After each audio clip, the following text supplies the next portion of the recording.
SBI के अंदर हमें अपना एक नया zero balance bank account online तरीके से घर बैठे कैसे ओपन करना है। जो तरीका बताऊंगा इसमें बैंक जाने की जरूरत नहीं होगी और आप सभी को आपका जो डेबिट कार्ड है, चेकबुक है, पासबुक है, ये सारी फैसिलिटी आपके खाते पर मिल जाएंगी और आप सभी का जो यूपीआई है वो भी तुरंत ही एक्टिवेट हो जाएगा। तो खाते को ओपन करने के लिए सबसे पहले तो हमें प्ले स्टोर पर आना है और यहाँ पर हमें एक एप्लीकेशन डाउनलोड करनी है जिसके लिए हम सर्च करेंगे योनो एसबीआई। इस ऐप का जो लिंक है हमने वीडियो के डिस्क्रिप्शन में भी दे रखा है जहां से आप इसे डाउनलोड कर सकते हो। एप्लीकेशन को फर्स्ट टाइम आप ओपन करोगे तो कुछ परमिशन अलाउ करने के लिए कहा जाएगा। उसके बाद में आप सभी को लैंग्वेज को चूज करने के लिए कहा जाएगा। लेट्स गेट स्टार्टेड के ऑप्शन पे क्लिक करना है। पहले हमें अपना खाता ओपन करना है क्योंकि एसबीआई के अंदर हमारा खाता अभी नहीं है। तो खाते को ओपन करने के लिए आपको नीचे की तरफ एक ऑप्शन दिखेगा ओपन सेविंग अकाउंट का, तो हम इसी ऑप्शन पे क्लिक करेंगे। जैसे हमने क्लिक किया है तो आप देखोगे कि हम टोटल 4 स्टेप हैं जिसमें कि हम अपना जो खाता है ऑनलाइन तरीके से ओपन कर सकते हैं। तो हमें यहाँ पर लेट्स बिगिन के ऑप्शन पे क्लिक करना है। अब यहाँ पर अकाउंट को ओपन करने के लिए हमें अपना जो मोबाइल नंबर है वो यहाँ पर दर्ज करना है। इसके बाद में आप सभी को यहाँ पर CKYC डिटेल शेयर करने के लिए कहा जाएगा। बेसिकली सेंट्रल KYC नंबर एक होता है जो कि अगर आपने पहले कभी क्रेडिट कार्ड इशू कराया है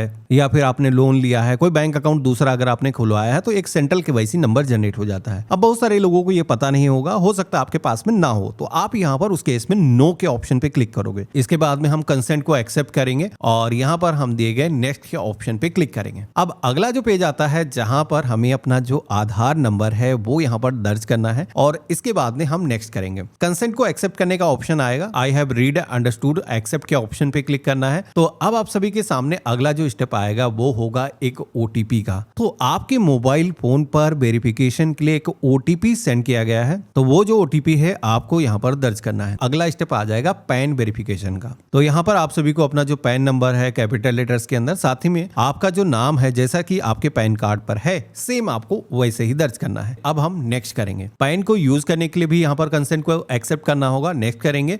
जैसे हमने सबमिट किया है तो आप देखोगे कि पैन और आधार ये वेरिफिकेशन हमारा हो चुका है, एक ग्रीन टिक लग करके आ चुका है। अब बचे हैं 3 स्टेप, जिसमें कि अगला जो स्टेप है प्रोसीड के ऑप्शन पे क्लिक करेंगे तो यहाँ पर नाम आप देखोगे कि आपके आधार के रिकॉर्ड से ऑटोमेटिक आपका नाम तो आ गया है, लेकिन यहाँ पर जो टाइटल होता है मिस्टर मिसेस वो आपको सिलेक्शन करना है। इसके बाद में आप अपना जो ईमेल आईडी है वो यहाँ पर दर्ज करोगे। वेरीफाई करने का ऑप्शन आएगा कि ये जो मेल आईडी आप दर्ज कर रहे हो सही है, आप ही की है। तो जब आप वेरीफाई के ऑप्शन पे क्लिक करोगे तो आपके ईमेल आईडी पर एक ईमेल आएगा जो कि आप इनबॉक्स अपना चेक करोगे तो एसबीआई की तरफ से मेल आएगा जिसमें होगा एक कोड, 6 डिजिट का कोड यानी कि ओटीपी होगा। वो जो ओटीपी है यहाँ पर आपको दर्ज करना है और सबमिट कर देना है। तो इस तरीके से आप देखोगे कि हमारा जो ईमेल वेरिफिकेशन है वो यहाँ पर हो चुका है। अब अगला जो स्टेप आता है वो है यहाँ पर फादर नेम। तो यहाँ पर हम अपने पिता का नाम दर्ज करेंगे और अगर कोई महिला है जैसे कि शादी के बाद में कोई खाता खुलवा रहा है, शादीशुदा है, तो उस केस में फादर के बजाय आप स्पाउस वाला जो ऑप्शन है वो सिलेक्ट करोगे महिला के केस में। तो मेरे केस में मैंने पिता सेलेक्ट किया है। इसके बाद में फादर का जो नाम है वो हम यहाँ पर दर्ज करेंगे। यहीं पर एक ऑप्शन मिलेगा डिफरेंट एबल्ड पर्सन वाला। तो अगर कोई विकलांग व्यक्ति है वो यहाँ पर यस करेगा, हमारे केस में एप्लीकेबल नहीं है, हम नो करेंगे और इसके बाद में नेक्स्ट करेंगे। तो यहाँ पर कुछ बेसिक इंफॉर्मेशन और मांगी जाएगी जिसमें कि आपका ऑक्यूपेशन टाइप, तो आप बिजनेस करते हो, सर्विस प्रोवाइड करते हो या फिर कोई अदर कैटेगरी के अंदर आप आते हो, तो आप अपने अकॉर्डिंग सिलेक्शन करोगे। और जैसे कि हमने अदर सेलेक्ट किया है तो आप देखोगे कि सब ऑक्यूपेशन टाइप के सेक्शन में बहुत सारे ऑक्यूपेशन के ऑप्शन आ चुके हैं। तो यहाँ पर कोई डॉक्टर है, सीए है या फिर कोई जर्नलिस्ट है। इसके अलावा अगर आप एक किसान हो, हाउसवाइफ हो, स्टूडेंट हो, तो मल्टीपल ऑप्शन यहाँ पर दिए गए हैं। आपके केस में जो भी ऑप्शन एप्लीकेबल है वो आप यहाँ पर सेलेक्ट करोगे। अगर आप जो है डिक्लेयर नहीं करना चाहते हो, ये भी ऑप्शन दिया गया है, do not want to declare, ये ऑप्शन दिया गया। तो अगर आप बताना नहीं चाहते हो तो ये सेलेक्ट कर सकते हो या फिर अदर प्रोफेशन वाला भी ऑप्शन दिया गया है। अब ये करने के बाद में यहीं पर हमें एक ऑप्शन मिलता है एनुअल इनकम का।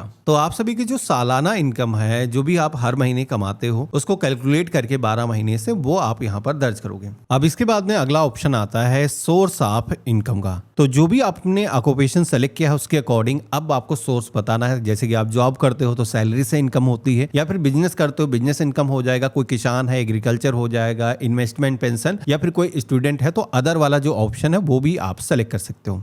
यहीं पर एजुकेशनल क्वालिफिकेशन पूछा जाएगा, तो जो भी आपकी क्वालिफिकेशन का लेवल है, मल्टीपल ऑप्शन दिए गए हैं, आप अपने अकॉर्डिंग क्वालिफिकेशन अपनी चूज करोगे, नेक्स्ट करोगे। अब हमारे सामने कुछ और भी क्वेश्चन आ चुके हैं जहां पर मैरिटल स्टेटस पूछा जा रहा है। तो यहाँ पर आप मैरिड हो, अनमैरिड हो, सिंगल हो, अपने अकॉर्डिंग आप चूज करोगे। रिलीजन आपका क्या है, हिंदू, मुस्लिम, सिख, ईसाई, बहुत सारे धर्म दिए गए, आप अपने अकॉर्डिंग सेलेक्ट करोगे। उसके बाद में कैटेगरी का भी ऑप्शन आता है, जहां पर आप सभी की जो सोशल कैटेगरी है, आप एससी कैटेगरी से आते हो, एसटी कैटेगरी या फिर ओबीसी, जनरल, अपने अकॉर्डिंग आपको चूज करना है। हालांकि ये जो पेज पर ऑप्शन आते हैं ये ऑप्शनल है। अगर कोई इंफॉर्मेशन आप डिस्क्लोज नहीं करना चाहते हो तो आप पे डिपेंड करता है, आप चाहो तो स्किप भी कर सकते हो, छोड़ भी सकते हो। हमने यहाँ पर सेलेक्ट किया है, नेक्स्ट कर लिया है। अब हमारे सामने आप देखोगे कि हमारा जो पता है वो यहाँ पर आ चुका है। अब आप सोचोगे कि यार पता तो हमने कभी दर्ज नहीं किया था, यह कहां से आया? तो आपके आधार कार्ड से ही आपका जो पता है वो फेच होकर के आया है, और ये जो पता है वो परमानेंट एड्रेस के तौर पर काउंट होता है। लेकिन यहाँ पर डिस्ट्रिक्ट और सब डिस्ट्रिक्ट और टाउन यानी विलेज का जो नाम है वो सेलेक्ट करने का ऑप्शन आता है। अब परमानेंट एड्रेस के बाद में यहाँ पर एक और भी पता जोड़ा जाता है जो कि होता है कम्युनिकेशन का पता। अब बहुत सारे लोगों के केस में क्या होगा कि ऊपर जो पता आपने दिया है वही कम्युनिकेशन के तौर पर जुड़ जाता है, लेकिन अगर आपके केस में कुछ डिफरेंट है, मैं इस वजह से कह रहा हूँ, होता यह है कि जैसे कि बहुत सारे लोगों के आधार कार्ड पर गांव का पता होता है, और उसके बाद में आप कहीं जॉब करते हो दूसरे शहर के अंदर, और आप वहां के पते पर आप अपना जो बैंकिंग का कम्युनिकेशन का जो पता है वो जोड़ना चाहते हो, जो बैंक की किट वगैरह आपके घर के पते पर आएगी, डेबिट कार्ड आएगा, चेकबुक आएगी, तो वो सारी चीजें आप नए पते पर रिसीव करना चाहते हो। तो इसके लिए यहाँ पर बैंक ने एक ऑप्शन दिया है, I have a different communication address. तो अगर आप इस ऑप्शन पे क्लिक करोगे तो ये जो पता आपका आधार से आया है ये तो परमानेंट एड्रेस हो जाएगा, लेकिन कम्युनिकेशन का जो पता है वो डिफरेंट ऐड करने का ऑप्शन आ जाएगा। तो आप देखोगे कि जैसे हमने नेक्स्ट किया है तो अब हमारे सामने कम्युनिकेशन का जो पता है वो जोड़ने का जो ऑप्शन है वो आ चुका है। यहाँ पर अपना जो भी विलेज है, शहर है, या फिर आप जो भी लोकेशन में रहते हो उसका हाउस नंबर, बिल्डिंग, अपार्टमेंट का नाम, एरिया, सोसाइटी, पिन कोड दर्ज करोगे, अपना स्टेट, डिस्ट्रिक्ट सेलेक्ट करोगे, और जितने भी सालों से आप उस जगह पर रह रहे हो ईयर्स के अंदर, यहाँ पर आप देखोगे कि मल्टीपल ऑप्शन दिया गया, अपने अकॉर्डिंग आपको चूज कर लेना है। अब जैसे आप नेक्स्ट करोगे तो आप सभी के सामने अगला पेज आएगा जहां पर बताया जाएगा कि यहाँ पर जो आपने पता जोड़ा है कम्युनिकेशन का,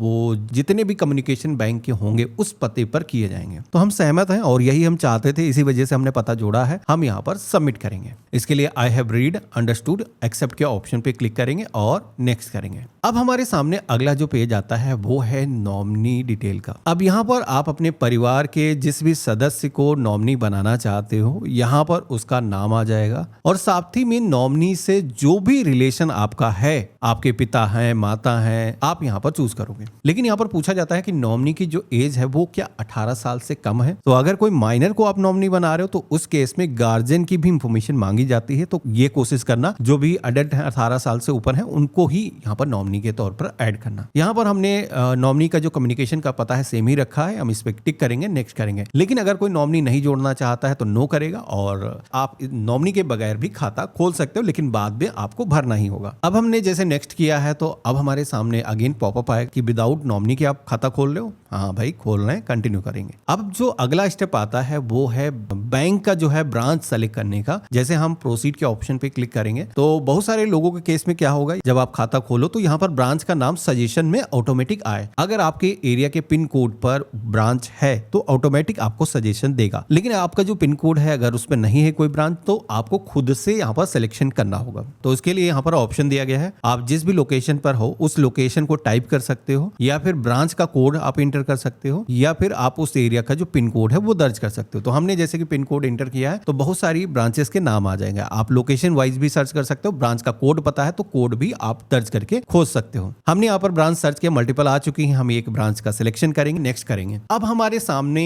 पीईपी डिटेल साथ ही में एफएटीसीए डिटेल का जो सेक्शन है वो आ जाएगा। दोनों ही ऑप्शन पे यहाँ पर टिक कर देंगे, लेकिन एक ऑप्शन यहाँ पर तीसरा जो मिलता है इस पे नहीं क्लिक करना है। यहाँ पर पूछा जा रहा है I do not want a debit card. तो यहाँ पर अगर आप इस पे क्लिक कर दोगे तो उस केस में क्या होगा कि आपको डेबिट कार्ड नहीं मिलेगा। तो हम गलती से इस पे नहीं क्लिक करेंगे। अगर आपने क्लिक कर दिया तो फिर डेबिट कार्ड नहीं मिलेगा। इसके बाद में एक ऑप्शन दिया गया व्हाट्सएप सर्विस वाला। तो अगर आपको व्हाट्सएप बैंकिंग चाहिए आप व्हाट्सएप पर बैलेंस जानना चाहते हो, बैंकिंग की जो भी सर्विसेज हैं वो व्हाट्सएप के जरिए अगर आप इस्तेमाल करना चाहते हो तो आप ऑप्ट इन कर सकते हो, यानी कि इनरोल कर सकते हो। तो हमने यहाँ पर टिक कर दिया है। इसके बाद में हम नेक्स्ट करेंगे। तो जैसे हमने नेक्स्ट किया है तो एक पॉपअप आएगा जहां पर पूछा जाएगा कि आप जो खाता खोल रहे हो क्या ये सैलरी आपका अकाउंट है। तो अगर आप सैलरी अकाउंट अपना ओपन कर रहे हो, आपके हर महीने मंथली कोई सैलरी आने वाली, तो उस केस में आप बता सकते हो। सैलरी अकाउंट के कुछ बेनिफिट भी होते हैं। हालांकि ये जो खाता है हमारी कोई सैलरी नहीं आने वाली है, तो हम यहाँ पर क्या करेंगे, no I want a saving account, इस ऑप्शन पे क्लिक करेंगे।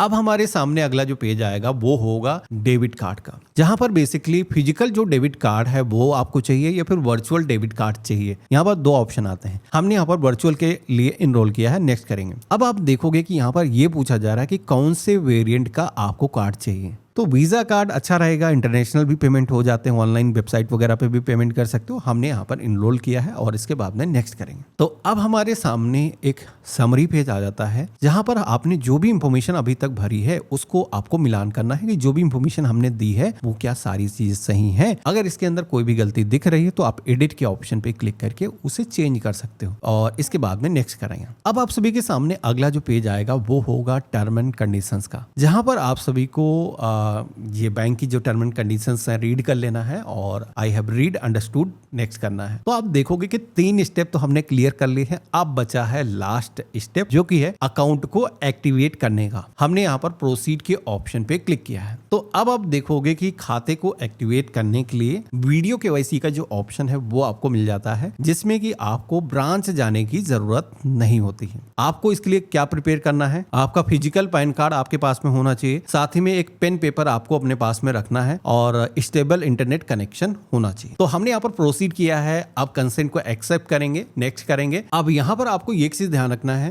कि केवाईसी करते समय जो भी परमिशन आपसे मांगी जाती है, कैमरे की, लोकेशन की, माइक की परमिशन, सभी परमिशन को आपको अलाउ ही करना है। हालांकि सेटिंग में जा करके अपने ब्राउजर की कुकीज को डिलीट करके आप अगर कोई प्रॉब्लम हो जाती तो दोबारा से रिसेट कर सकते हो। अब आप देखोगे कि हमारे सामने शेड्यूल कॉल का ऑप्शन आया है। देखो कई बार क्या होता है कि जब आप कॉल करोगे डायरेक्टली आपकी जो कॉल है वो कनेक्ट हो जाएगी, लेकिन रेयर केस के अंदर ये मैसेज आता है कि शेड्यूल करने का। अक्सर होता ही है कि जैसे कि आप रात के अंदर वीडियो केवाईसी कर रहे हो, उस समय बैंक का जो कर्मी है वो मौजूद नहीं है, फिर जो स्लॉट है वो फुल हो चुकी है, तो उस वजह से आपको बोला जाता है कि कॉल को आप शेड्यूल कर सकते हो। तो इसके लिए क्या करना है, शेड्यूल के ऑप्शन पे क्लिक करना है। अब यहाँ पर डेट चूज करना है, टाइम चूज कर लेंगे किस समय मेरे लिए बेटर रहेगा, जब भी हम फ्री रहते हैं वो टाइम अपना चूज करेंगे और बस शेड्यूल करेंगे। तो यहाँ पर वीडियो केवाईसी शेड्यूल हो चुकी है। एक चीज बता देता हूँ, वीडियो केवाईसी शेड्यूल करने के बाद में आप सभी का ये जो पेज है जैसे कि आप छोड़ दोगे, लेकिन आप सभी को मैसेज के माध्यम से नोटिफिकेशन आता है वीडियो केवाईसी करने के लिए, जिसमें एक लिंक रहता है। आप उस लिंक पर क्लिक करके आप अपना वीडियो केवाईसी कर सकते हो, साथ ही में ईमेल भी आता है। तो यहाँ पर हम स्टार्ट जर्नी के ऑप्शन पे क्लिक करेंगे और परमिशन को अलाउ कर देंगे।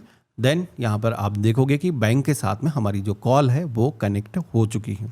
जब भी कॉल कनेक्ट होती है तो बैंक कर्मी आप सभी से कुछ क्वेश्चन पूछेगा, आपका नाम क्या है, आपका ऑक्यूपेशन क्या है, आप कहाँ से हैं। तो जो भी चीजें आपने फॉर्म के अंदर भरी हैं उसी में से एक क्वेश्चन पूछे जाएंगे, तो वही इंफॉर्मेशन आपको बतानी है। लेकिन अगर आप सही तरीके से सारी चीजों को आंसर देते हो, उसके बाद में आपकी केवाईसी करने के लिए आपका जो पैन कार्ड है वो दिखाने के लिए कहा जाएगा। तो आप सभी को यहाँ पर अपना जो पैन कार्ड है वो शो करना है। इसी के साथ में आप सभी को पैन कार्ड जैसे कि आप शो करोगे तो पैन कार्ड पर जैसे आपके सिग्नेचर है वैसे ही सिग्नेचर आपको करने के लिए कहा जाएगा। तो आपको यहाँ पर अपने जो सिग्नेचर हैं वो करने हैं और यही जो सिग्नेचर है बैंक कम्युनिकेशन के लिए अपने रिकॉर्ड के अंदर अपडेट कर लेगा। इसके बाद में आपकी जो वीडियो केवाईसी है वो कॉल डिस्कनेक्ट हो जाएगी। केवाईसी होने के बाद में खाता आपका ओपन हो जाएगा। आपको कुछ भी करने की जरूरत नहीं, खाता फ्यू मिनट के अंदर हम लॉग इन कर पाएंगे, बैंक बैलेंस जान पाएंगे, किसी को पैसे भेजना है वो भी कर पाएंगे। तो इसके लिए अब आपको क्या करना है, दोबारा से उसी एप्लीकेशन के अंदर आना है। पहले हमने खाता ओपन करने के लिए सेलेक्ट किया था, लेकिन इस बार हम रजिस्टर के ऑप्शन पे क्लिक करेंगे। इसके बाद में सिम सेलेक्ट करेंगे और इसके बाद में प्रोसीड करेंगे। अब इसके बाद में अगला जो स्टेप आता है वो आपको यहाँ पर एक टेम्परेरी यूजर नेम दर्ज करने के लिए कहा जाएगा। अब ये कहां से मिलेगा, तो ये आपको खाता ओपन होने के बाद में जब आपकी वीडियो केवाईसी हो जाती है आपके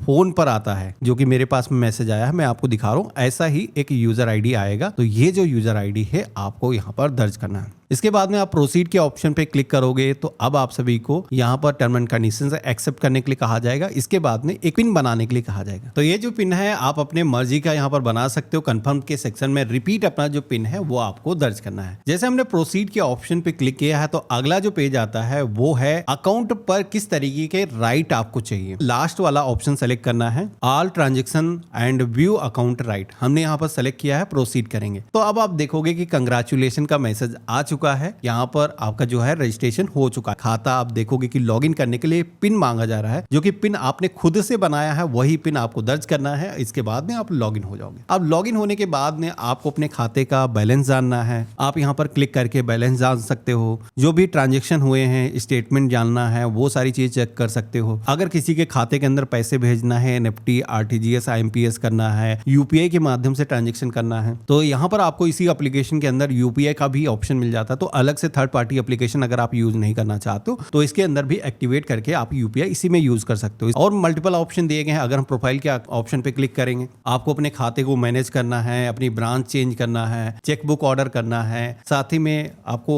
ट्रांजेक्शन के जो राइट है वो इनेबल डिसेबल करना है। तो ये सारी चीजें मिल जाती हैं। आप सारे काम इसी एप्लीकेशन के जरिए कर सकते हो। तो ये रहा कंप्लीट प्रोसेस। इस तरीके से अगर आपको एसबीआई के अंदर खाता ओपन करना है, यहाँ से खाता आप खोल सकते हो, अपनी अकाउंट डिटेल यहाँ पर जान सकते हो, किसी के साथ में शेयर करके आप अपना जो पैसा है यहाँ पर अपने खाते के अंदर रिसीव कर सकते हो। आशा करता हूं आज का जो वीडियो है आप सभी को काफी पसंद आया होगा। अगर आपको वीडियो से कुछ भी नया सीखने को मिला है तो वीडियो को लाइक करके जरूर जाना। चैनल पे अगर आप नए हो तो सब्सक्राइब कर लेना। हम मिलते हैं ऐसे ही एक नए वीडियो में, तब तक के लिए गुड बाय, जय हिंद।